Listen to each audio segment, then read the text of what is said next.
যেই চেয়ারে বসার কথা ছিল জননেত্রী শেখ হাসিনার, আর যারা পদ্মা থেকে টুস করে ফেলে দেওয়ার কথা, সেই চেয়ারে এখন পদ্মায় যারা সুবাবে সে এসে বসেছে।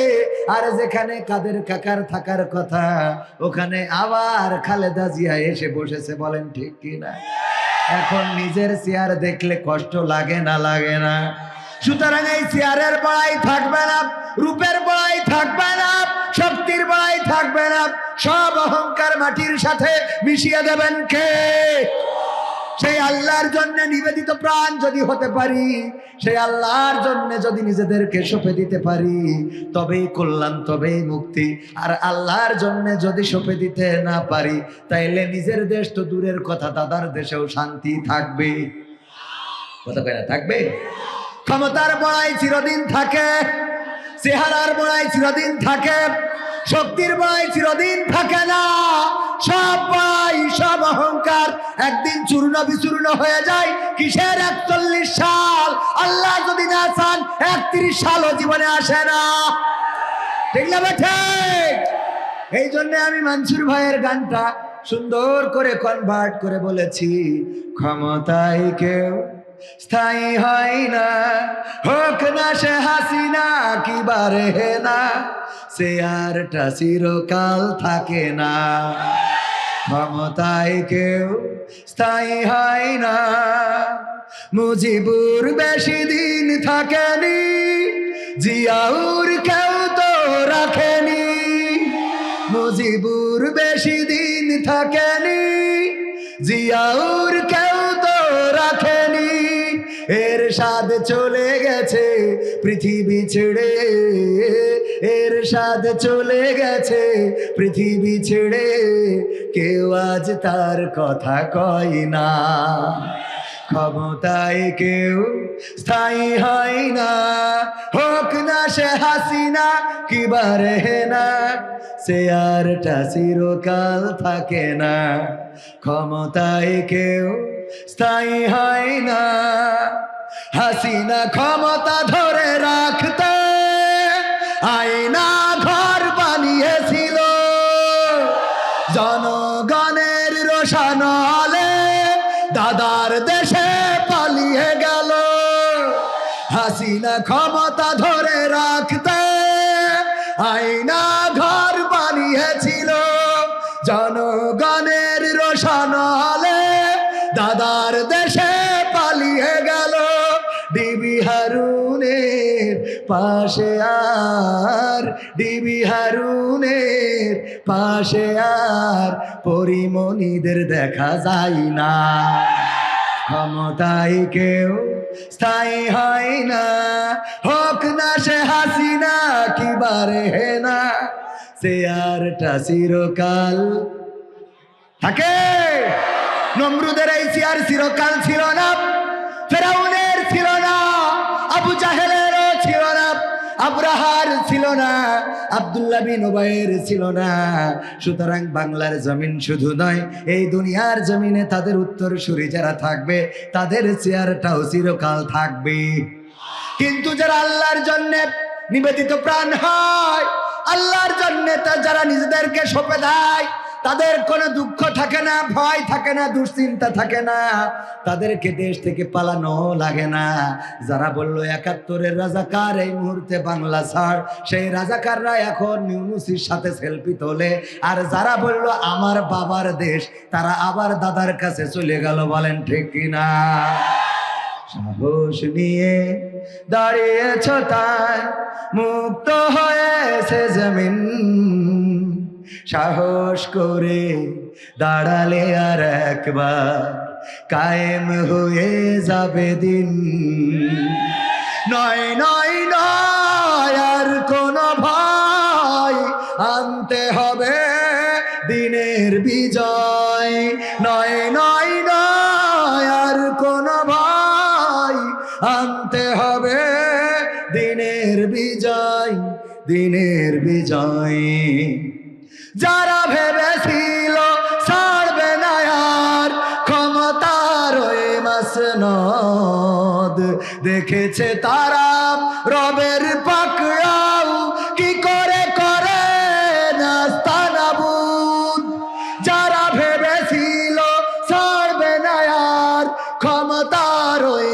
মসনদ দেখেছে তারা রবের পাকড়াও কি করে করে নাস্তানাবুদ তাই নয় নয় নয় আর কোন ভয় আনতে হবে দিনের বিজয় দিনের বিজয় মানুষের সাথে যারা করেছে দুশ্মনী করেছে বাড়াবাড়ি দেশের বুকে তাদের হয়নি তো জায়গা যেতে হলো মামার বাড়ি মানুষের সাথে যারা করেছে দুশ্মনী করেছে বাড়াবাড়ি দেশের বুকে তাদের হয়নি তো জায়গা যেতে হলো মামার বাড়ি তাই নয় নয় নয় আর কোন ভয় আনতে হবে দিনের বিজয় দিনের বিজয় কাবা রক্ষায় যেই মহারব পাঠিয়েছিলেন আবাবিল আজও তিনি দয়াময় তেমনই আছে বদলেনি তো এক দিল কাবা রক্ষায় যেই মহারব পাঠিয়েছিলেন আবাবিল আজও তিনি দয়াময় তেমনই আছে বদলেনি তো এক দিল তাই নয় নয় নয় আর কোন ভয় আনতে হবে দিনের বিজয় দিনের বিজয় সাহস নিয়ে দাঁড়িয়েছ তাই মুক্ত হয়েছে জমিন সাহস করে দাঁড়ালে আর একবার কায়েম হয়ে যাবে দিন ঠিক না বেঠে কারা কারা ঠিক মনে করেন হাত উঁচু করেন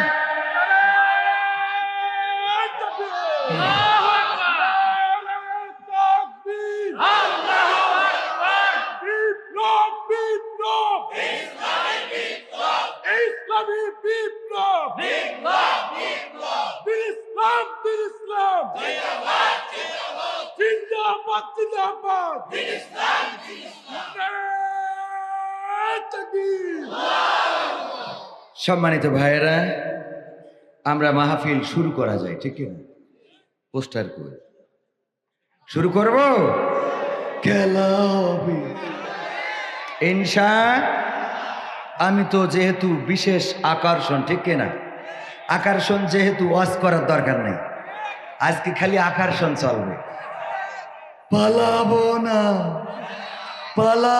না প্রয়োজন হলে পাবনার পাগলা গারদে ঢুকবো জায়গা দেবে জায়গা হবে তাও দেবেন না পাগলা গারদেও হবে না কনে ঢুকাতে চান ডিম খাওয়ার সময় নেই এই ডিম খাবো না বাটিয়াখড়া ইসলামিয়া দাখিল মাদ্রাসার উন্নতিকল্প ঐতিহ্যবাহী 2 দিন ব্যাপী 14তম তাফসিরুল কোরআন মাহফিলের শ্রদ্ধা ভাজন সভাপতি 7 এবং 8 আগামীকালকেও হবে ইনশাআল্লাহ আজকের সভাপতিত্ব করছেন জনাব আলহাজ মাওলানা মোহাম্মদ আশরাফ আলী মোল্লা সাহেব প্রতিষ্ঠাতা সভাপতি অত্র মাদ্রাসা এছাড়া আলোচনা করেছেন আমাদের প্রিয় ভাই প্রিয় মুফাসসিরের সন্তান আমাদের কলিজার টুকরা আল্লামা দেলোয়ার হুসাইন সাইদির সন্তান শায়েখ শামীম বিন সাইদি সাহেব উস্তাদজি আমার প্রিয় শ্রদ্ধাভাজন ব্যক্তিত্ব এছাড়া আলোচনা করবেন অপেক্ষমান রয়েছেন আপনারা যার জন্যে পথ চেয়ে বসে আছেন আজকের মাহফিলের মধ্যমণি আন্তর্জাতিক খ্যাতি সম্পন্ন মুফাসসিরে কোরআন বিশিষ্ট ইসলামী চিন্তাবিদ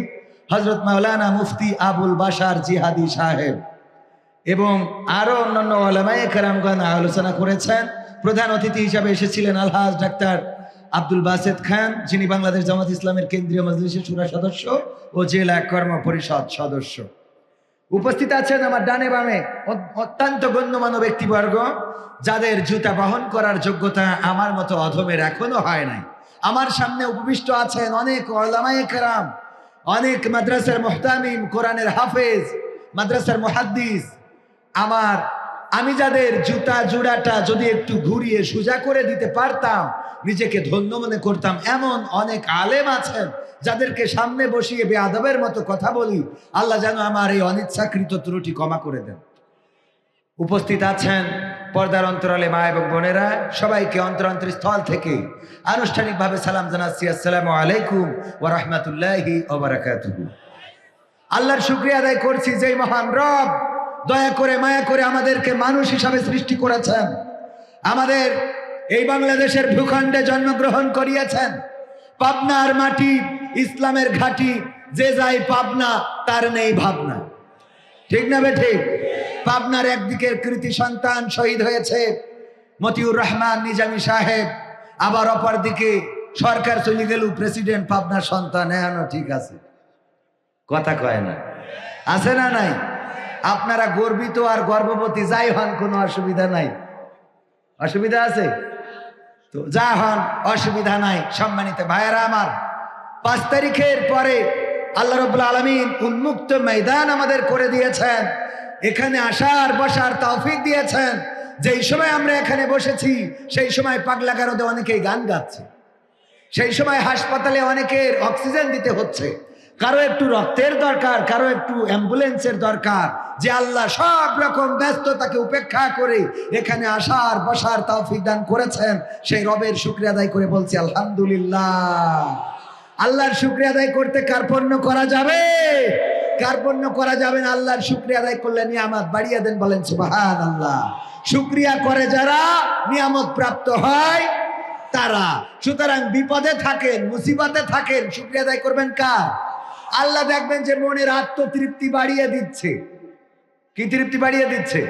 কারণ আমরা শুকরিয়া করি আমাদের রবের, আমাদের প্রতিপালকের, আমাদের অভিভাবকের, যিনি বিপদে মুসিবতে কষ্টে সুখে দুঃখে নদীর বুকে রাত্রে অন্ধকারে দিনের আলোয় সব সময় আমাদের সাথে আছে না নাই? এই জন্যে আমাদের যখন বলে এই দেশ ছাড়, আমাদের ছাড়া লাগে না, কিন্তু যারা বলে তারা এই দেশে আর অভিভাবক খুঁজে পায় না। কারণ এই দেশে তাদের অভিভাবক নেই, তাদের অভিভাবক আছে দাদার দেশে, বলেন ঠিক কিনা? যারা আল্লাহকে অভিভাবক মানে তারা জানে বাংলাদেশেও আছে, ভারতেও আছে, পাকিস্তানেও আছে, সৌদি আরবেও আছে। আল্লাহকে যারা অভিভাবক মানে তারা জানে কবরেও আল্লাহ আছে না নাই। কিন্তু আল্লাহকে যারা অভিভাবক মানে না তারা চিন্তা করে দাদা ছাড়া উপায় নাই, ঠিক না বেঠে? উদাহরণ দিলে বুঝবেন। ধরে নেন আমাদের আজকের মাহফিলের অতিথি জনাব আশরাফ আলী মোল্লা সাহেব, সভাপতি সাহেব কই? এই যে মাশাআল্লাহ, কেমন আছে? আর এই সভাপতি বানায় সম্মানিত মানুষদেরকে। আলহামদুলিল্লাহ, এই সেই কষ্ট করে বসে থাকা লাগে। দেখেন এই মানে কি যে কষ্ট, সভাপতি হওয়া কিন্তু প্রচুর কষ্ট, একটু পিসাব লাগলেও যাওয়া যায় না, কি একটা ঝামেলা। আর যদি আওয়ামী লীগের সভাপতি হয় তাতে এখন জ্বালা শেষ নেই, গিয়ে একেবারে শেষ করে ফেলবে। আল্লাহ রহম করুন, বলেন আমিন। তো যাই হোক, আমার সভাপতি সাহেব উনি গরু পালন করে। কি পালন করে? মাঠের মধ্যে রেখে মাহফিলে এসেছে সভাপতিত্ব করতে। আসরের সময় এসেছে, এখনো বাড়ি ফিরতে পারে নাই, গরুটাও আনতে পারে নাই। পাশে ছিল বোন, গরুরে ধরার জন্য করেছে তাড়া, দৌড়ানি দিয়েছে ধরার জন্য। গরুর পিছু নিয়েছে, গরু দৌড়ায়, বাঘও দৌড়ায়। গরু চিন্তা করলো যে আমি তো দৌড়ায় বাঘের সাথে পারবো না, তাহলে একটা বুদ্ধি করতে হবে, কি করা যায়?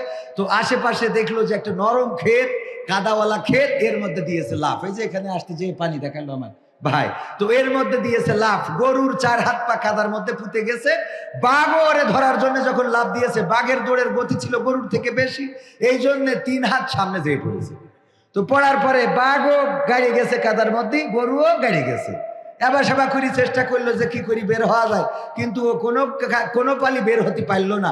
ওই বাঘ টেনশন করতেছে যে বের হতে না পারলে তো কিল্লা ফতে, আজ তো খেলা ফাইনাল, খেলা হবে, ঠিক না? এখন গরু কোনো টেনশন ছাড়াই বসে বসে জাবর কাটাচ্ছে। তো বাঘ বলতেছে, এই গরু তুই তো আসলেই গরু। গরু বলে, কে ভাই কি হয়েছে, এবা করি বলছিস কেন? মানে গরুর তো ভাষা বোঝেন, এবা করি বলছিস কেন ভাই, কি হয়েছে? হ্যাঁ, তো বলছে কি হয়েছে মানে, তুই যে কাজটা করলি এটা মানুষে করে? কয় না, গতি করে, গরুতি করে। কয় কর তো, একটু বুদ্ধি করি, যদি তুই দৌড়ে আমি যদি তোরে ধরতাম তাহলে তোরে খাতাম, খেয়ে অন্তত আমি বেঁচে থাকতাম। আবার তুই দৌড়ায় যদি পালাই যাতিস বা তুই মানে কোনোভাবে যদি আমার হাত থেকে নাগালের বাইরে চলে যাতিস, তাইলে তুইও বেঁচে যাতিস, আমিও বেঁচে থাকতাম, আমি না হয় আর একটা গরুর পিছু নিতাম। কিন্তু এমন একটা কাজ করেছিস সেই কাদার মধ্যে লাফ দিয়ে, এ কাদা তো এমন কাদা যে ছাড়াইতে গেলে জড়াই ধরে, এখন তো তুইও মরবি আমিও মরবো, তা গরু বাঁচতে অসুবিধা কি? আচ্ছা, এই জন্যই তো তোর গরু বলে। অসুবিধা কি মানে? আচ্ছা, অসুবিধা যা হয় হোক, আমার কথা হলো যে মৃত্যু তো সন্নিকটে, এই কাদাতে বের হইতে পারবো না, সুতরাং বাঁচবো না। তো আমি টেনশন করতেছি কি করে বের হওয়া যায়, আর তুই বসে বসে জাগর কাটাচ্ছিস, তার মানে ডাকি জাবর কাটাচ্ছি। হ্যাঁ, গরু বলছে দেখো ভাই, আমি কেন জাবর কাটাই? আমি গরু, আমার একটা মালিক আছে, আমার মালিকের নাম জনাব আলহাজ মাওলানা মুহাম্মদ আশরাফ আলী মোল্লা। উনি মাহফিলে গিয়েছে সভাপতিত্ব করার জন্য, এখনো ফিরতে পারে নাই। যখন বাড়িতে ফিরবে টর্চ লাইট জ্বালাবে, জ্বালিয়ে যখন দেখবে আমি গোয়াল ঘরে নাই, এটা দেখার পরে মাঠে খোঁজ নিতে চলে আসবে। উনার বড় টর্চ লাইট কিনা আছে 5 ব্যাটারির, ওইগুলো দিয়ে যখন মারতে মারতে এই মাঠের মধ্যে আমারে খুঁজে বেড়াবে, খুঁজতে খুঁজতে আমারেও পাবে, তোমারেও পাবে। আমার মালিক আমারে এই কাদা থেকে ছাড়াইয়ে নিয়ে যাবে তার বাড়িতে, আর তোমারে পাওয়ার পরে এখানে বাড়োয়ে মেরে কবর দিয়ে তারপরে যাবে। গরু বলছে এবার বলো, আমি জাবর কাটাবো না তুমি কাটাবো? কথা কি বোঝা গেছ না যায় নাই? তেমনি ভাবে যারা আল্লাহর জন্য নিবেদিত প্রাণ হয়, যারা আল্লাহর জন্য সঁপে দেয়, বলে ইন্না সলাতি ওয়া নুসুকি ওয়া মাহইয়ায়া ওয়া মামাতি লিল্লাহি রাব্বিল আলামিন, এই কথা যারা বলে, ওগো আমার ভাইয়েরা, আল্লাহ তাদের জন্য যথেষ্ট হয়ে যায়। যখন তাদের ফাঁসির জন্য নিয়ে যাওয়া হবে, তখনও গ্রিন টি খায় পায়ের উপরে ঠ্যাং তুলে দিয়ে। কথা কয় না? সন্তানকে বলে ফাঁসির মঞ্চে যাব লুঙ্গি পরে নাকি পায়জামা পরে যাব, আমার কবর দিতে সাথী আই কে কে যাবে? তোমাদের মা অসুস্থ আছে, যাইতে বলো না। এমন কথা কেমন করে বলে? কারণ হলো তারা জানে আমরা দুনিয়ায় থাকি আর কবরে যাই আমাদের মালিককে। চিল্লায়ে বলেন মালিককে। সেই আল্লাহকে মানতে রাজি আছি না নাই? আল্লাহকে যদি মানতে রাজি থাকি, তাহলে আমাদের কোরআন মানতে হবে, ঠিক না বেঠে? আল্লাহ তার পথে চলার জন্যে, তার পথে বলার জন্যে দিয়েছেন কি? সমাধান খুঁজে খুঁজে ক্লান্ত হয়েছো যারা, সমাধান যদি পেতে চাও, সব পথে গিয়ে ভুলে কোরআন দেখো খুলে, সমাধান যদি নিতে চাও। সমস্যা যত সব দূর করে দিবে রব, সমস্যা যত সব দূর করে দিবে রব, যদি তুমি যাও চেয়ে যাও সমাধান।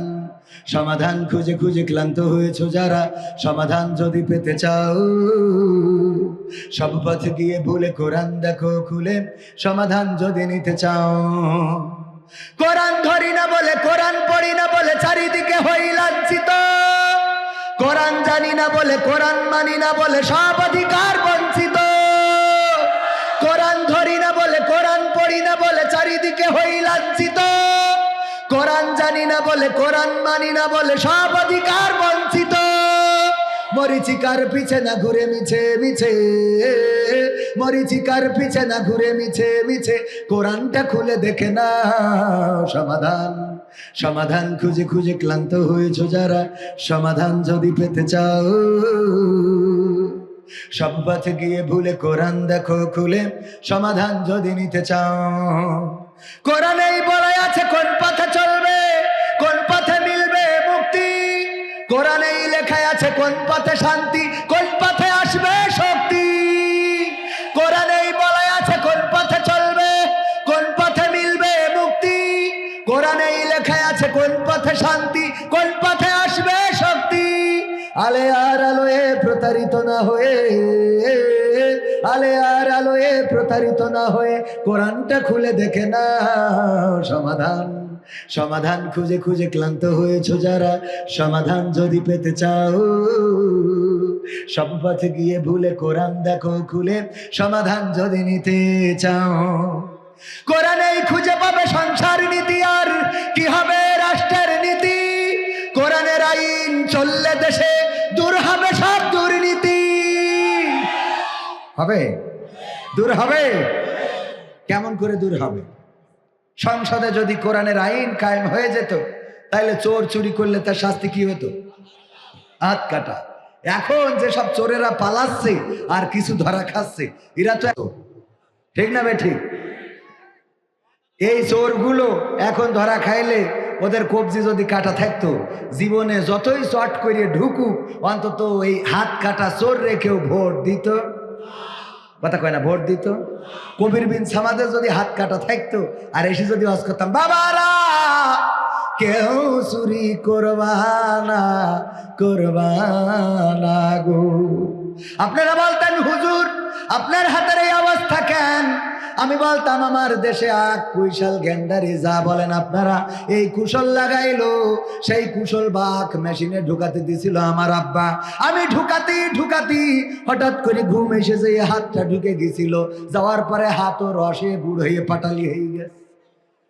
আপনারা বলতেন হুজুর যত গল্প দিক রে, এই মাল কিন্তু যশোরের চোর ছিল রে।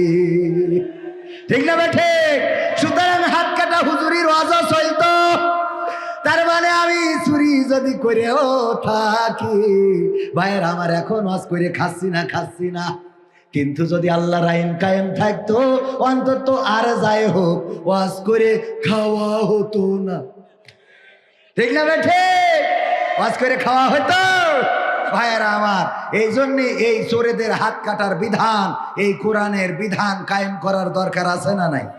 যদি কেউ জেনা করে, ধর্ষণ করে, আমরা কত গান, কত কবিতা, কত প্রতিবাদ বাংলাদেশে জানালাম, জেনা করা যাবে না, ধর্ষণ করা যাবে না। যত যাই বলি না কেন, চেয়ারম্যান জেনার বিচার করে এসলো যে মকসেদের বোর সাথে আর একজন করে ফেলাইছে, ও চেয়ারম্যান বিচার করে এসে 3 দিন পরে দেখা যায় চেয়ারম্যানের জুতা আবার আর এক ভাবির খাটের তল। ঠিক না বেঠে? ও আবার আর এক ভাবির রে, কারণ ও যে বিচার করেছে সেই বিচার কোরআন দিয়ে করে নাই, সেই বিচার আল্লাহর বিচার হয় নাই, সেই বিচার আমার রাসূল সাল্লাল্লাহু আলাইহি সাল্লামের আনিত বিধান দিয়ে হয় নাই। যদি ওই বিচার হতো, ধরে নেন কবির বিন সামাদ ধর্ষণ করেছে, জেনা করেছে, প্রমাণিত হয়ে গেছে, যদি অবিবাহিত কোনো যুবক জেনা করে, তাইলে তার শাস্তি হলো 100 বেত্রাঘাত। ওর মেরি ফেলা যাবে না, কারণ ও তো একটু নেটওয়ার্কের বাইরের লোক, মানে বউ নেই কে। এজন্য ইসলাম দেখেন কতটা সহজ করে দিয়েছে, তোর বউ নেই যেহেতু ভুল করে ফেলেছে, তাহলে বেতের পরে থাক। হুজুর ভুল বললি বললেন যে ভুল বললেন, ঠিক আছে তো কথা, আবার জন্য বললেন না যে মুরব্বি হবে হবে হবে। পাবনা মানে প্রাণের শহর, যাই যদি পাবনা নেই কোনো ভাবনা। আরো একটা বিষয় আছে, যদিও এখানে ওইটা নাই। আমার বলছে হুজুর আপনার, আমি তো এই পাবনার লোক, আবার অনেকেই মনে করে পাবনায় পাগলা গারদ বুঝলে পাবনায় মনে পাগল, মোটেও না। আমি বলেছি আমার দাওয়াত নিলি যাই করেন তাই করেন, যদি মানে দ্বিতীয় বক্তা বা বিশেষ বক্তা করেন তাইলে দেবেন 8টায়, আমি 10টা পর্যন্ত 2 ঘন্টা কথা বলবো। কয় ঘন্টা? 2 ঘন্টা। কোনো কম ওই যে 15 মিনিট বলে মোনাজাত করে দেবো না, আমি পারবো না, আমার দেবো হবে না। আমি 2 ঘন্টা আমার লাগবেই, আপনি মারি ফেললেও লাগবে। ঠিক আছে তো বাজান? তাহলে 8টা টু 10টা, আর না হলে 10টা টু 12টা, 9টায় দিলেও অসুবিধা নেই, 9টা টু 11টা। কিন্তু আমার যদি 10টার পরে 10:30টায় দেন তাও 12টা, যদি 11টায় দেন তাও 12টা, যদি 11:30টায় দেন তাও 12টা পর্যন্ত। পাবনারা আইনেতে আমার তুলি দেশ 12টার সময়, যদি এই হুজুর কয়টায় শেষ করে, ও তো যাই করুক তাই করুক 12টায় শেষ করবে, তা 12টার সময় তুলি দেশ। যে শুরু না করতে শেষ করে করাই দেখবো চালালি কাল দুপুর 12টা, চালাও হুজুর পাবনার লোক। আল্লাহ, বুদ্ধির উপরে বুদ্ধি, মানে এগের বুদ্ধি। ওই বুদ্ধিজীবীরা কিছু আছে না, মরে যাওয়ার সময় বলছে যে আমি তো মরে যাচ্ছি খুকা, তুই ওই এক কাজ করছিস নে, ওই পুরনো গোরস্থান ওইতে কাপড়ের কাপড় দোকান চুরি করে নিতে আমার মাটি দিছেন। তা বলছে আব্বা এ তুমি কি বললে? বলছে কে? বলছে আমাকে টাকা পয়সার কি অভাব যে পুরনো গোরস্থানের কাপড়ের কাপড় নিয়ে তোমার কবর দেবো? তা বলছে টাকার অভাবের জন্য না, এই বুদ্ধির জোরে কইতেছি। বুদ্ধি মানে বলছে সারা জীবন বুদ্ধি করে দেখলি না কত কি করলাম? তারপর সে তো দেখেছি টাকা পয়সা বানাইছ সুদ মুদ খেয়ে একেবারে তেস মারি দিস মানুষের, তা অসুবিধা নেই, তা মরার সময় আবার কি বুদ্ধি? তা বলছে বুদ্ধি আছে, পুরনো কাপড়ের কাপড় দিয়ে তুই মাটি দিবি, এটাই কথা। তা বলছে আচ্ছা দেবো, তাই বুদ্ধিটা একটু শিখাই দিয়ে যাও, আমরা তোমার সন্তান যেন ভবিষ্যতে কাজে লাগে। বলছে শোন, সারা জীবন তো আল্লাহর নাফরমানি করলাম, গুনাহ করলাম, জেনা করলাম, ব্যভিচার করলাম, সুদ খালাম, ঘুষ খালাম, এমন কোনো নাফরমানি নেই। আর পাশাপাশি তো আবার খেলা হবে, এও করেছি। সুতরাং মরে যাওয়ার পরে যে কবরে কুপান চড়বে এটা বুঝেছি। তো এই জন্যই বাঁচার জন্য এই পুরনো কাপড় পরতে হবে। কেন? তা বলছে ফেরেস্তা এসে যখন জিজ্ঞেস করবে মান রব্বু খা, মান দিনু খা, মান নাবিউ খা, তখন আমি বলবো আমি আর এই প্রশ্নের উত্তর কবার দেবো, আর কতবার দেবো এই প্রশ্নের উত্তর? তো ফেরেস্তারা কবে কেন? আমি কাপড়ের কাপড় দেখাই কবে দেখো দিন এই কাপড়ের কাপড় দেখে বুঝতে পারছো না আমি নতুন লাশ, আমি নতুন মরিচ, মরিচ তো মেলা আগে কাপড়ের বুদ্ধি আছে না নাই? পাবনার লোকের বুদ্ধি মানে কি বাবা রে বাবা। তবে ওই শ্যামনগর গেছিলাম সাতক্ষীরায়, ওরাও একেবারে কম বুদ্ধি রাখে না। বলছে হুজুর যত তাড়াতাড়ি আসবেন আপনার তত তাড়াতাড়ি স্টেজে উঠবো। তা আমি চিন্তা করলাম যাক তাহলে তাড়াতাড়ি ওয়াশ করি, বাড়ি চলে যাব। খুব জোরে গাড়ি চালাইতে গেলাম, যাওয়ার পরে ওরা ঠিকই স্টেজে উঠে গেছে, উঠে বলছে সালাম দেন দিয়েছি। তা বলছে চলে আসেন। কেন? তা বলছে এই বাসে খাবেন, রেস্ট করবেন, 3 ঘন্টা পরে আসতে হবে। কত বড় শয়তান শয়তান, চিন্তা করা যায়। সালাম দিয়ে এবার চলে যায় ঠেলে আবার রুমে, 3 ঘন্টা পরে। তাহলে আমার তাড়াতাড়ি, আমি বলছি তাহলে তাড়াতাড়ি আসতে করলেন কেন? বলছে আমরা তো কথা রাখিছি, বলেছি যত তাড়াতাড়ি আসবেন তত তাড়াতাড়ি স্টেজে উঠবো, উঠাইছি, এখন চলেন। আপনি আসলে আমরা একটু টেনশন মুক্ত থাকি, নাই হার্টবিট বেরিয়ে যায়। শয়তান কোথাকার, আছে না নাই? আল্লাহ হেদায়েত দান করুন, বলেন আমিন। তাইলে আমরা এই জমিনে কি চাইবো? কোরআনের শাসন। যদি কবির বিন সামাদ জেনা করে, মনে আছে না নাই? যদি অবিবাহিতরা জেনা করে তাইলে বেত, তবে ওই বেত মারা এমন কুপান হবে। ওমর রাদিয়াল্লাহু তাআলা আনহু বললেন আমার সন্তানের বেত্রাঘাত করব না, কোনো আজকের হাকিমরা করতে পারবে না, আজকের কোনো জল্লাদ করতে পারবে না। আমার সন্তান হিসাবে আমার জল্লাদেরা আমার সন্তান রাষ্ট্রের প্রেসিডেন্টের সন্তান মনে করি বেত্রাঘাতে আসতে মারতে পারে, সুতরাং আমি নিজেই বেত্রাঘাত করব। ওমর রাদিয়াল্লাহু তাআলা আনহু সন্তানকে 100 বেত্রাঘাত মদ খাওয়ার অপরাধে করতে গেলেন। 50টা বেত্রাঘাত করার পরে সন্তান ইন্তেকাল করলেন। তারপরে বাকি 50টা বেত্রাঘাত আবার কবর দেওয়ার পরে সেই কবরে মেরে দিলেন। আল্লাহু আকবার বলবেন না? বেত্রাঘাত কার্পণ্য করা যাবে না, আস্তে আস্তে মারলে হবে না। যুবকরা আবার মনে করি না তাহলে আমাকে জানি সাইড আসে যখন, তাহলে লাইলাতুল ফেব্রুয়ারি পালন করা যায়। হ্যাঁ, ওটা করা যাবে না। এই লাইলাতুল ফেব্রুয়ারি কে দিয়েছে? কয় আল্লাহ দি, শয়তান। লাইলাতুল ফেব্রুয়ারি বোঝে না। লাইলাতুল ফেব্রুয়ারি কি? হ্যাঁ, আজকালকের ছেলেরা বই নিয়ে আর বসে না, ও বাবা মোবাইলে সার্চ করিয়া পড়ি। ওরে একালের মেয়েরা কোরআন হাদিস ধরে না, আমার এখনকার মা বোনেরা এই কোরআন পড়ে না। ও আল্লাহ, টিকটকে ভিডিও ওরা করে। আজকালকের ছেলেরা বই নিয়ে আর বসে না, ও বাবা গুগলে সার্চ করিয়া পড়ি।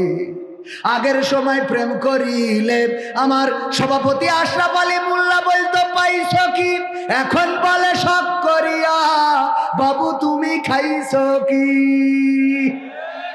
বাবু তুমি খাইছ না? ও খাইনি এখনো, বুড়ো ধাড়ি হয়ে গেছে বাবু মানে শয়তান। বাবু তুমি খাইয়েছে, তারপরে বাবা কলা দেন না আমার, বাবু খাইয়েছে শুইও। বাবু খায়নি, ও ফিডার খাবে। এই কথা কয় না। আগের সময় প্রেম করিলে আমার ওমর ফারুক বলতো পাইছ কি, এখন বলে শখ করিয়া বাবু তুমি খাইছ কি? লজ্জা শরম নাই, আইলাম কোন জামানাই, লজ্জা শরম নাই, আইলাম কোন জামানাই, ভবিষ্যৎ দেখি অন্ধকারে। আজকালকের ছেলেরা বই নিয়ে আর বসে না, ও বাবা গুগলে সার্চ করিয়া পড়ে। নতুন করে হয়েছে চালু এখন আবার কোন ট্রেন্ড? ওমর ফারুক ভাই তো, আমার ওমর ফারুক ভাইয়ের সাথে হঠাৎ পাবনায় দেখা রাস্তায়, ওই যে গোল চত্বর আল হেলাল ট্রাস্ট, কি জন্য ওখানে আল হেলাল, হ্যাঁ, দারুল আমান টিরাস্টের সামনে ওনার বগল দাবাই দেখি একজনের ধৈর্য নিয়েতে যাচ্ছে। আসসালাম আলাইকুম ভাই, ভাবে নাকি? পরিচয় করাই দিলে এই আমার গার্লফ্রেন্ড। সহ্য না করে পারা যায়? নতুন করে হয়েছে চালু এখন আবার কন্টেন্ট। পরিচয় করাই দেখি এই আমার বয়ফ্রেন্ড। উরা কারা পরিচয় করায় না? হঠাৎ বাড়ি নিয়ে আসে বেগানা ছেলে, মা কয়ে কিডাও? আল্লাহ আম্মা 3 বছর ধরে লাইন পাইতেছি, আমার বয়ফ্রেন্ড আম্মা। আরে বাবা, আম্মা কয় বাবা ভালো আছো? ওরে আব্বা, ওর আব্বা। এরপরে ওই আব্বার সাথে কলকাটি করিয়ে আমার ফারুক ভাইয়ের সাথে লাইন মারিয়েছে। কয় বাবা তুমি নিয়ে যাও, তুমি যতই ভিক্ষে করি খাও অসুবিধা নেই, গাঁজা না খালি তো তোমার দিন চলে না, তো তুমি নিয়ে যাও। তোমার সাথে তো আমার খুকির মা দেবে না, খুকির আব্বা দেবে না, মেয়ের বাপ দেবে না, আমি আসি তোমার পক্ষে, তুমি নিয়ে যাও, আমি এদিক লাইন সাইজ করবানে। এইবার মেয়ে নিয়ে ওই গাঁজাখন নিয়ে চলে যায়। এইবার বাপ যখন বাড়ি আসে, ওরে বাবা, মার অভিনয়টা কি! ও আল্লাহ, কি জন্মটা তুই যা, আবার বুকি চুল কালি দিয়ে চলে গেল। ও আল্লাহ আল্লাহ, ওর অভিনয়ের কাছে শেখ হাসিনাও ফেল। ঠিক না বেঠে? নিজে পাঠাই দিয়েতে স্বামীর দোষ। এখন কি জন্মদে তুই যা শয়তান, তুই যে পাঠাই দি, কথা কয় না। এই ঘটে না গাঁজাখোরের সাথে এবার মেয়ে বিয়ে দিয়ে সারাটা জীবন কষ্টে কাটায়। আর আমার সোনা ছেলেগুলো ওরা সব টিং হয়ে যাচ্ছে, ঠিক মতো টাইম মতো বিয়ে হয় না, প্রতিদিন বেকায়দা অবস্থা। হ্যাঁ, কথা কয় না। বিয়ে হতে হবে জাগের, হয় না তাগের। আর এই মেয়েগুলো এখন গাঁজাখোর, কুত্তা কাটি, এইগুলোর সাথে লাইন মারা ছাড়া আমার সোনা ছেলেকে চোখে দেখে। নতুন করে হয়েছে চালু এখন আবার কন্টেন্ট। পরিচয় করাই দেখি এই আমার গার্লফ্রেন্ড। শরমের মাথা খাইয়া গেছে ওরা পাগল হইয়া, শরমের মাথা খাইয়া গেছে সব পাগল হইয়া। ভবিষ্যৎ দেখি অন্ধকারে, আজকালকের ছেলেরা বই নিয়ে আর বসে না, ও বাবা গুগলে সার্চ করিয়া পড়ি। কথা ঠিক না বেঠে? আগের সময় আমার সভাপতি সাক্ষী, যদি মেয়ে দেখতে যেত ছেলে বিয়ে দেবে, পাবনার কোনো বাড়িতে যদি মেয়ে দেখতে যেত, মেয়ে সামনে আসতো না, দৌড় দিত লজ্জায়। আহারে বিয়ে দেবে আমার, না আমি যাব না, আমি সামনে যাব না। মা বাবা জোর করে ধরে এনে সামনে বসাইতো, তাও মাথা তুলা যেত না, একেবারে নিচে করে বসে থাকতো। আবার আমার সভাপতি সাহেব উনারা যে জিজ্ঞাসা করতো, মা তুমি কোরআনটা পড়তে পারো কিনা? এই পৃষ্ঠাটা উল্টে দেওয়া হতো রেহাল খাটের সামনে, মা তুমি 2টা লাইন পড়ে শোনাও। তারপরে জিজ্ঞাসা করা হতো, ওগো মা তুমি আয়াতুল কুরসিটা পারো কিনা, একটু শোনাও। ওগো মা দুআই কুনুতটা হবে কিনা, তাশাহুদ হবে কিনা, তাহিয়াতু দুরুদ ইব্রাহিম হবে কিনা, এমনি ভাবে জিজ্ঞাসা করা হতো। আর এখন তো মুরব্বীদের যাওয়া লাগে না, এখন আমার টিকটক পোলাপান যায়, যে বলে ভাবি আপনার টিকটকে ফলোয়ার্স কত? ঠিক না বেটি? টিকটকে ফলোয়ার্স কত?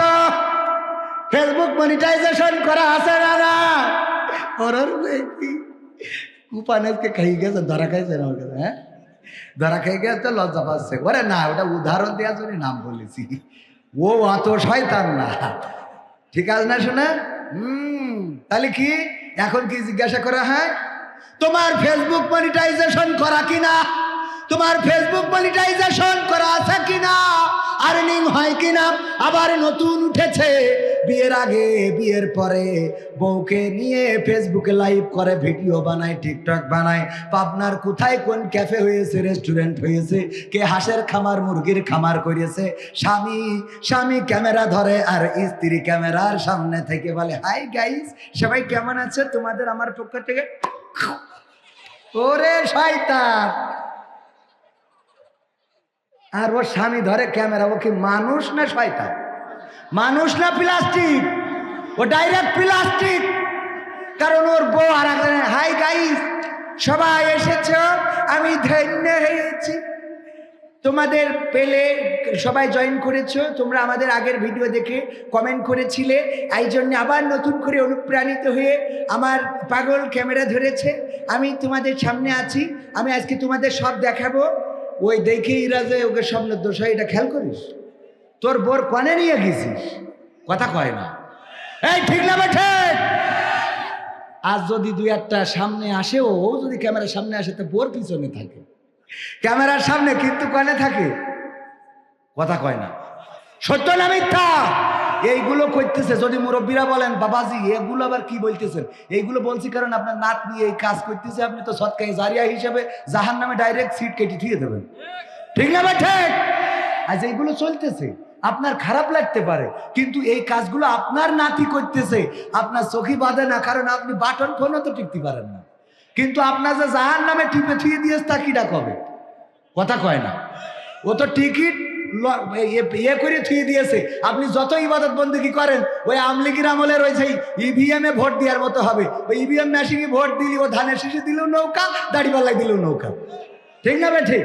ওই ইভিএম এর মতো হবে। ইবাদত করেন, হজ করেন, যাকাত দেন, আপনার পূর্বপুরুষ যারা আপনার কর্তৃত্বাধীন ছিল, আল্লাহ বলেছে ইয়া আইয়ুহাল্লাযীনা আমানু কু আনফুসাকুম ওয়া আহলিকুম নার, যে তুমি নিজে বাঁচো আর তোমার আহালদেরকে বাঁচাও। তা নাতি ওরে বাবা দাদি বুরকা পরে থাকি পরা, হ্যাঁ এইভাবে পরে আবার উপর দিয়ে আর একটা ফেলাই দেয় মশারি, যেন ওর রং না দেখে। তোর ভাস পড়ি তো তোর তাকাবে কিনা, কথা কয় না? দাদি এইভাবে ঢাকা আর নাতি যাচ্ছে ওরে বাবা একেবারে টাইট করি, কথা কয় না? ডাইরেক্ট আজকে আকর্ষণ, যেহেতু কথা হবে ডাইরেক্ট, যেদিন বিকর্ষণ ওই দিন ওয়াজ হবে সুরি সুরি। ভাল লাগলেও ভালো, না লাগলেও ভালো, আমি কবে না তা কবে কিনা? আর আমার যুবকরা বিয়ে করার জন্য ভালো পাত্রী খুঁজে পায় না, হ্যাঁ ওরা বিয়ে করবে কি? তুমি গাঁজা ঠেনি বেড়াবা বটতলায়, তা বিয়ে হয়? এই জন্য গাঁজাখোর পরিবর্তন হওয়ার দরকার আছে না নাই? আগের সময় যদি কেউ চিকন থাকতো তাহলে মানসি বলতো এই তুই কি কিছু খাস না নাকি, চিকন হয়ে যাচ্ছিস কেন? আর এখন যদি কেউ চিকন হয় কয় তুই কি কিছু খাওয়া ধরেছিস, তুই কি কিছু খাস, এখন চিকন হচ্ছিস কেন, কথা কয় না? ঠিক বলছি না ভাই? ঠিক বলছি। এই জন্যে আমাদের এসব পরিবর্তনের জন্য দরকার কি? কোরআন। অশ্লীলতা থাকবে না। আমার ডাক্তার শফিকুর রহমান বলেছেন যদি ইসলামী সমাজ কায়েম হয়ে যায় তাহলে এই দেশের নারীরা তারা বুঝতে পারবেন তাদের সম্মানিত পোশাকটা কি, সম্মানজনক পোশাকটা কি, সুতরাং তারা সেটাই পরিধান করবে। বলেন ঠিক কিনা? যখন মসজিদে যান তখন টুপি নেওয়ার কথা বলা লাগে? বলা লাগে? উজু করার কথা বলা লাগে? লাগে না, কারণ আপনি যখন নামাজ পড়তে যান তখন অটোমেটিক আপনি জানেন যে উজু ছাড়া নামাজ হবে। সুতরাং ইসলামী রাষ্ট্র যদি কায়েম হয়ে যায়, বাংলার জমিনে যদি কোরআনের রাজ কায়েম হয়ে যায়, আমার নারীরা তারা বুঝবেন যে মার্জিত পোশাকটা কি। ইসলামী পোশাক না পরলেও মার্জিত পোশাক পরবে ইনশাআল্লাহ। আর এই খবরগুলো নিয়ে আবার মিডিয়ায় অপপ্রচার করা হয় যে জামাতের আমির বলেছে পোশাক না পরলেও হবে। শয়তান কোথাকার! এই এরকম মিডিয়া আছে না নাই? আছে মানে কি? এই দেশে দাদার দেশের প্রেসক্রিপশনে যেই সাংবাদিকগুলো চলে কুলাঙ্গার, তারা এই দেশে বিভিন্ন ধূম্রজাল তৈরি করতে চায়। আমার দেশে কোনো সাম্প্রদায়িক দাঙ্গা নাই, হাঙ্গামা নাই, অথচ ভারতে প্রচার করা হচ্ছে কি পরিমাণ নির্যাতন হচ্ছে হিন্দুদের, যে ওই চামড়া না কাটলি নাকি বাড়ি বেরোতে দিচ্ছি না। কত বড় বাজে কথা! আমি বলেছি, বলছে চলো চলো ঢাকা চলো, বাংলাদেশ চলো। আমি বলেছি এইসব বর্ডারে কাশি নিয়ে বসে আছি, কাইটে ঢুকবো, পাখাও করা চলবে না। এখানে আসতে হলে কি, কথা কয় না? সংখ্যালঘু এই দেশে নির্যাতন হচ্ছে। আমি বলেছি সংখ্যাগরিষ্ঠ নির্যাতন হচ্ছে, তার প্রমাণ আমি দিচ্ছি আপনাদের। এই দেশে ইসলাম প্রচার করার জন্য এসেছিলেন বঙ্গবন্ধুর পরিবার আর তার সুযোগ্য কন্যা। ৭৫-এ তো সব বিনাশ করে ছাড়িয়েছেন, ৭৫-এ বিনাশ করার পরেও ২ জন ছিল, তার মধ্যে একজন সুযোগ্য কন্যা শেখ হাসিনা। তিনি প্রতিটা দিন আগে সকালে ঘুমিতে উঠে যায় নামাজ খুঁজে ফজরের নামাজ পড়ে, তারপরে কোরআন তেলাওয়াত করে দিনের শুরু করে, আর তার আপনারা প্রথমে তাড়ালেন। সে সংখ্যালঘু না সংখ্যাগরিষ্ঠ? কথা কয় না? সংখ্যালঘু না সংখ্যাগরিষ্ঠ? মুসলমান কিনা? তো মুসলমান তাহলে নির্যাতন হচ্ছে সংখ্যাগরিষ্ঠ। 2 নম্বর আউলিয়া জনাব শামীম ওসমান রহিমাহুল্লাহ। খেলা হবে এইজন, এমন কোন রাত নাই যে 80 রাকাত 90 রাকাত 100 রাকাত তাহাজ্জুদ না পড়ি সই না, যে আমার গোটা বছরে পড়া হয় না। তাহলে ও আমার থেকে পরহেজগার, এই পরহেজগারের বুরকা পরাইয়ে তাড়ালাম, তাহলে ও সে সংখ্যালঘু না সংখ্যাগরিষ্ঠ? সংখ্যাগরিষ্ঠ। 3 নম্বর আউলিয়া, ডাইরেক্ট আউলিয়া, যার মুরিদ হতে পারলি ভাল লাগতো, দরবেশ বাবা সালমান এফ রহমান। কত বড় দরবেশ, গত রমজানে সেই স্ট্যাটাস দিলে যে আমি কাবার ইমাম জিকে দাঁড়ায় রয়েছে, ওর বরাবর পিছনে দাঁড়ায়, ও যখন নামাজ ছেড়ে দিচ্ছে আমি ইকামত দিচ্ছি, মানে ও একেবারে বরাবর দাঁড়াইতে সে ইতিকাফ করলো গত রমজানে। এই দরবেশের আপনারা দাড়ি তো কাটলেন, ওগের মার্কা নৌকায়ও চড়াই ছাড়লেন, তাও সেখান থেকে রক্ষা পেল না, অ্যাটাক করে ধরে নিয়ে আসলেন এই দরবেশ বাবা 3 নম্বর আউলিয়া। 4 নম্বর আউলিয়া হযরত মাওলানা ওবায়দুল কাদের রহমাতুল্লাহ আলাইহি হাফিজাহুল্লাহ। এই কাদের কাকা, তারও আপনার আজ পর্যন্ত সে বলল পালাবো না, প্রয়োজন হলে ফখরুলের বাসায় গিয়ে উঠব। জায়গা দেবে? ঠাকুরগাঁওয়ের বাসা আছে না? এই আউলিয়ারও আপনারা এই দেশতে বের করেছেন। দেশে আছে না বিদেশে গেছে না গৌর গোবিন্দের মতো হারাই গেছে আল্লাহ জানে, ঠিক না বেঠে? 5 নম্বর আউলিয়া পীরে কামেল মুজাদ্দেদে জামান শাহ সুফি মানিক্কা। এই মানিক্কা সে বুঝলো যে আর ইসলাম ছাড়া উপায় নেই। টিভিতে যা বলেছি দাড়িও রাখলো, টুপুও পড়লো, আর তার কাটা বেড়ার কাছে যাওয়ার পরে এই পাবলিক বিসিও খুলে নিয়েছে, ঠিক না বেঠে? তাহলে বিসি খুলে নিলে সেও সংখ্যাগরিষ্ঠ না সংখ্যালঘু? আর সংখ্যালঘু যারা, ওরা চট্টগ্রামে আমার শেখ অ্যাডভোকেট সাইফুল ইসলাম আলিফকে কুপিয়ে হত্যা করলো। আমরা এর প্রতিবাদে শুধুমাত্র একটু প্রতিবাদ জানালাম, কোনো হিন্দুর ঘাড়ে লাঠি মারি নাই, বলেন ঠিক না বেটি? মারলো আমাদের আর আমরা তাড়ালাম মুসলমানদের। এরপরে কয় সংখ্যালঘু নির্যাতন আছে। কিসের সংখ্যালঘু? ওবায়দুল কাদের, শেখ হাসিনা, ব্যারিস্টার সুমন, আরাফাত, ইনু, এই দেখেন ইনু মেনন এড়ে গেছে, এরা তো আবার 6 আর 7 নম্বর শাসুকি মোটে মানে না, তাও শাড়ি বাড়ি পরিতে ওমরা করে আসবে, কথা কয় না। তাগেরও ধরিয়ে ডিম কারোর উপর দিয়ে কারোর নিচে দিয়ে, কথা কয় না। তাহলে নির্যাতিত আছে সংখ্যালঘু না সংখ্যাগরিষ্ঠ? সংখ্যাগরিষ্ঠ। আর দাদারা প্রচার করছে সংখ্যালঘু। আল্লাহর কসম করে বলি, বাংলাদেশে 100 বছরের ঐতিহ্য, হিন্দু বৌদ্ধ খ্রিস্টান মুসলমান সবাই ঐক্যবদ্ধভাবে বসবাস করে। আমাদের কোনো উস্কানি দিয়ে দাঙ্গা বাঁধানো যাবে না। এটা তো সেই দেশ যেই দেশে কোনো মন্দির মসজিদ বানানো হয় নাই, কোনো মন্দিরের সামনে মুসলমানেরা আজান দেয় নাই, বরং যারা এই বাংলাদেশ নিয়ে ষড়যন্ত্র করছে সেই দাদার দেশে 6 ডিসেম্বর গতকালকের দিন চলে গেল, অটল বিহারী বাজপেয়ী আমার বাদশাহ বাবরের করে যাওয়া বাবরি মসজিদটাকে ভেঙে রাম মন্দিরে পরিণত করেছিল, বলেন ঠিক না? শুধু তাই নয়, আমার দাদার দেশের মসজিদের সামনে ঢাক ঢোল পিটানো হয়। আমি বলেছি এই বাংলাদেশে কোন হিন্দুকে জোর করে নারায়ে তাকবীর স্লোগান দেওয়ানো হয় নাই, কিন্তু আমার দাদার দেশে মুসলমানদেরকে অ্যাটাক করে তাদেরকে জয় শ্রীরাম স্লোগান দিতে বাধ্য করা হয়। আমার দাদার দেশে হিন্দুরা তারা বসবাস করে তাদের স্বাধীনভাবে, কিন্তু মুসলমানেরা সেখানে স্বাধীনভাবে গরুটাও জবাই করে খাইতে পারে না, ঠিক না বেঠে? গরু খাওয়ার অপরাধে পিটিয়ে মারা হয়, অথচ বাংলাদেশে শূকর জবাই করার কারণে একজন খ্রিস্টানের গায়েও আমরা হাত তুলি নাই, ঠিক না বেঠে? বরং যারা শূকর লালন পালন করে তারা আমাদের কচু ক্ষেত তেজমারি থুয়ে তারপর যায়, ঠিক না বেঠিক? আমরা কোনোদিন কিছু বলি না, কিছুই বলি না, কিছুই হয় না। আর ভারতের সাংবাদিক একটা লাফাই বেড়ায়, স্টেজ ভাঙে, বলছে বাংলাদেশ থাকবে না। বাংলাদেশ কনে যাবে? বাংলাদেশ তো অলরেডি তোরা নিয়ে ফেলিলি, আমরা তো ছাড়াই নিয়ে আইছি, ঠিক না বেঠিক? পাখামো করার জায়গা খুঁজে পাও না।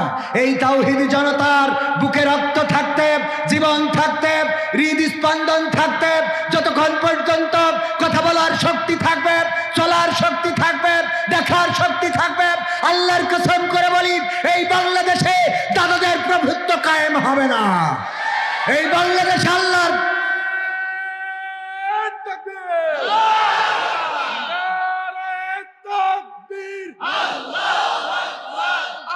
সবাই রাসূল শানে ভয় করি না বুলেট বোমা, ভয় করি না বুলেট বোমা, আমরা সবাই রাসূল শানে নারায়ে তাকবীর। কোরআনের সাথে যারা করবে দ্বন্দ্ব তাদের সাথে কবু হবে না আপোষ। হবে? কোরআনের সাথে যারা করবে দ্বন্দ্ব তাদের সাথে কবু হবে না আপোষ। জেল জুলুম হলেও হবে, জেল জুলুম হলেও হবে, বিবেকের কাছে তবু রব নির্দোষ। আমার রবের কাছে রব নির্দোষ, মহান প্রভুর কাছে রব নির্দোষ। কোরআনের সাথে যারা করবে দ্বন্দ্ব তাদের সাথে কবু হবে না। কোরআনের কথা যারা বলে যায় আজ তাদের দমাতে কত ফন্দি, কাউকে ধরে নিয়ে দিয়েছে ফাঁসি, কাউকে রেখেছিল বন্দি। কোরআনের কথা যারা বলে যায় আজ তাদের দমাতে কত ফন্দি, কাউকে ধরে নিয়ে দিয়েছে ফাঁসি, কাউকে রেখেছিল বন্দি। হক কথা বললেই জ্বলে যায় গা, কোরআনের কথা সইতে পারে না। হক কথা বললেই জ্বলে যায় গা, কোরআনের কথা সইতে পারে না। জানি না তাদের আমাদের পরে কেন এত আক্রোশ। জেল জুলুম হলেও হবে, জেল জুলুম হলেও হবে, বিবেকের কাছে তবু রব নির্দোষ। আমার রবের কাছে রব নির্দোষ, মহান প্রভুর কাছে রব নির্দোষ। কোরআনের সাথে যারা করবে দ্বন্দ্ব তাদের সাথে কবু হবে না। কোরআনের কথায় আজ বলতে গেলে আসছে বাধা কত ভাবে, কোরআন প্রেমিকেরা হাতে রেখে হাত সামনে এগিয়ে যাবে। দিনের কথায় আজ বলতে গেলে আসছে বাধা কত ভাবে, কোরআন প্রেমিকেরা হাতে রেখে হাত সামনে এগিয়ে যাবে। হক কথা বলতে করি না কো ভয়, জীবনের বিনিময়ে আনব বিজয়। হক কথা বলতে করি না কো ভয়, জীবনের বিনিময়ে আনব বিজয়। বুকে আছে শক্তি, অন্তরে আছে সাহস। সাহস আছে? কোরআনের জন্য কি সাহস আছে? নাকি সাহস এমন ওই যে স্যারের মতো, স্যার জিজ্ঞাসা করছে ক্লাসে তোমাদের জীবনে সাহসী ঘটনা আছে কার? সবচেয়ে বড় সাহসী ঘটনা এক ছাত্র দাঁড়িয়ে বলছে স্যার আমার আছে। কি ঘটনা? আমি একবার সুন্দরবনে গিয়েছিলাম, যাওয়ার পরে রয়্যাল বেঙ্গল টাইগার শোয়া, তারপরে আমি আস্তে আস্তে আস্তে আস্তে যে পিছন থেকে গ্যাসাত করে লেজ কেটে নিয়ে চলে আসেছি। তা বলছে এই তোমার সাহসী ঘটনা? বলছে স্যার রয়্যাল বেঙ্গল টাইগার সুন্দরবনে শুয়া, তার লেজ কেটে আনা, এটা আপনি কি চারটেখানি কথা মনে করেন? না, অনেক বড় ঘটনা। কিন্তু কথা হলো তুমি মাথা বাদ দিয়ে লেজ কেন কাটলে? বলছে মাথায় এক সপ্তাহ আগের থেকে কিটা কেটে নিয়ে গেছে। এক সপ্তাহ আগে কিটা কেটে নিয়ে গেছে, তাই আস্তে আস্তে গেছে। তাহলে যদি মাথা থাকতো বাড়ি আসলে আমার ওমর ফারুক ভাইয়ের বউ জিজ্ঞেস করতো সে লুবি কই। ঠিক না বেঠে? সুতরাং সাহস হতে হবে বীরের মতো, মাজ মুআজের মতো, খাব্বাব খুবাইবের মতো, তালহা রাদিয়াল্লাহু তাআলা আনহুর মতো। যেমন উহুদের ময়দানে আমার রাসূল যখন অ্যাটাক হয়েছিলেন তখন আমার সাহাবীরা চারিদিক দিয়ে ঘিরে ধরেছিল, কোনো ঢাল নয়, পিঠ পেতে দিয়েছিলেন ওই কাফেরদের তীরের সামনে। তাদের পিঠ দিয়ে আমার রাসূলকে হেফাজত করেছিলেন। তালহা রাদিয়াল্লাহু তাআলা আনহুর পিঠে ৮০টিরও বেশি তীর ঢুকেছিল ওই কাফেরদের। এমন সাহসী হওয়ার দরকার আছে না নাই? ইসলামের জন্য যদি ডাক আসে, কোরআনের জন্য যদি ডাক আসে, 1971-এ যেমন আমরা রক্ত দিয়েছি, আমরা 1952-তে রক্ত দিয়েছি, 2024-এ রক্ত দিয়েছি, একইভাবে আল্লাহর দ্বীন কায়েমের জন্য আগামীতে যদি ডাক আসে, কোরআন বুকে ধারণ করে রাজপথে থেকে যদি রক্ত দিতে হয় রক্ত দেব। রক্তের সাগরে সাঁতার কেটে কেটে একটি রক্তাক্ত বিপ্লবী কালেমার পতাকা বাংলার জমিনে উড়াতে রাজি কারা কারা দেখতে চায়?